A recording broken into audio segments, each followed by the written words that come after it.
Hello મિત્રો, તમે જોઈ શકો છો અમે જઈએ છીએ ગણપતિ દાદા મંદિરે। મિત્રો તમે જોઈ શકો છો તો અમે હાઈવે ઉપરથી ગણપતિ દાદા મંદિરે જઈએ છીએ।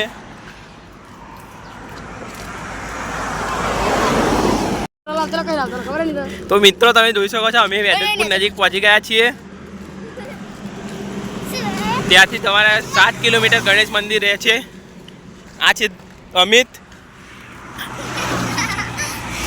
આ ધુલો। તો મિત્રો તમે જોઈ શકો છો અમે ગણપતિ દાદા મંદિરે આવી ગયા છીએ।